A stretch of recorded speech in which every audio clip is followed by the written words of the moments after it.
एक ऐसा दुनिया सोचिए जहाँ एक टेक जीनियस सिर्फ मजे के लिए अपना दौलत फेंक देता है और एक सफाई कर्मचारी धीरे धीरे करके अपने सिंपल इन्वेस्टमेंट से मिलियंस कमा लेते हैं। मॉर्गन हाउसेल के book the psychology of money में इन स्टोरीज के पीछे की असली सीक्रेट्स के बारे में जान पाते हैं। It's a tale of luck, greed, patience and surprising psychology that drives financial success.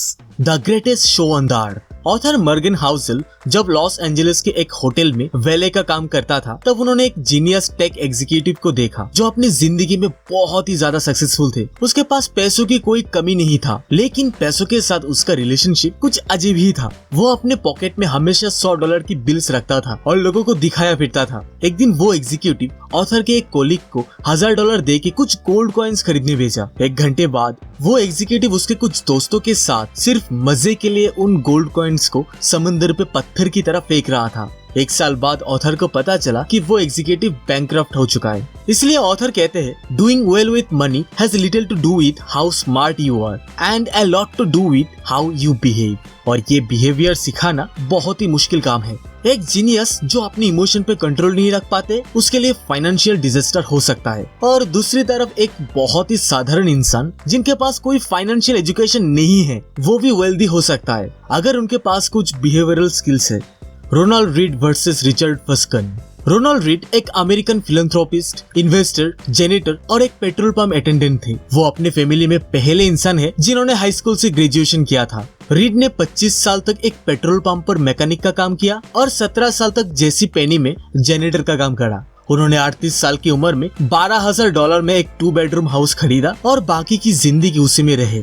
साल 2014 में 28,13,503 अमेरिकन की डेथ हुई। उनमें से 4,000 से भी कम अमेरिकन की नेटवर्थ उनके डेथ के टाइम पे 8 मिलियन से ज्यादा था और उनमें से रोनाल्ड रीड एक थे। इतना सारा पैसा वो कैसे बना पाए?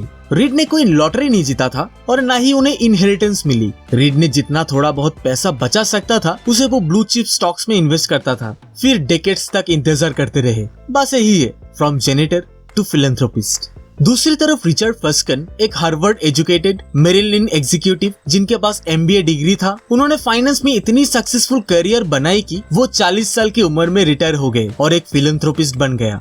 मिड 2000 में फस्कन ने ग्रीनविच में 18,000 स्क्वायर फीट का एक घर बनाने के लिए एक बहुत बड़ा लोन लिया था और उस घर को मेंटेन करने के लिए हर महीने $90,000 से ज्यादा खर्च लगता था। फिर 2008 का फाइनेंशियल क्राइसिस आया। उस क्राइसिस ने सभी लोगों की फाइनेंस को हर्ट किया, लेकिन फस्कन की फाइनेंस को डस्ट में बदल दिया। High debt and illiquid assets ने उन्हें बैंकक्रप्ट कर दिया।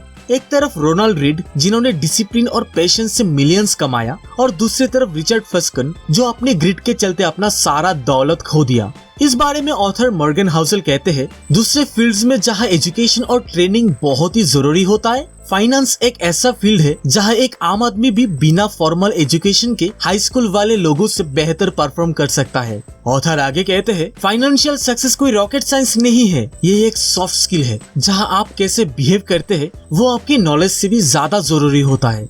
मनीज इम्पैक्ट ऑन एवरीवन। हेल्थ की तरह मनी भी हम सभी को इम्पैक्ट करता है। करीबन 1 डेकेड पहले प्रिंसटन स्कूल ऑफ इंजीनियरिंग में फाइनेंशियल इंजीनियरिंग सबसे पॉपुलर था, लेकिन क्या हम इससे बेहतर इन्वेस्टर बन पाए? सालों से ट्रायल और एरर के जरिए हमने बेहतर किसान, स्किल्ड प्लम्बर और एडवांस्ड केमिस्ट बनना सीखा, लेकिन क्या ट्रायल और एरर ने हमें हमारी पर्सनल फाइनेंस के साथ बेहतर बनना सिखाया है? ऑब्वियसली इसका आंसर है नहीं, क्योंकि हम पैसों के बारे में जैसे सोचते हैं और जैसे हमें पैसों के बारे में सिखाया जाता है वो फिजिक्स की तरह है जहाँ रूल्स और लॉज होते हैं, साइकोलॉजी की तरह नहीं जहाँ इमोशंस और नुआंस होते हैं। ऑथर कहते हैं जहाँ फिजिक्स को लॉज गाइड करते हैं वहाँ फाइनेंस को गाइड करते हैं लोगों की बिहेवियर। इसलिए मुझे जो सही लगता होगा वही सेम चीज आपको क्रेजी लग सकता है। फाइनेंशियल क्राइसिस के बारे में ऑथर जितना ज्यादा पढ़ता और लिखता गया वो उतना ही ज्यादा रियलाइज करता था कि हमें फाइनेंशियल क्राइसिस को फाइनेंस के लेंस के साथ नहीं बल्कि साइकोलॉजी और हिस्ट्री के लेंस के साथ समझना चाहिए।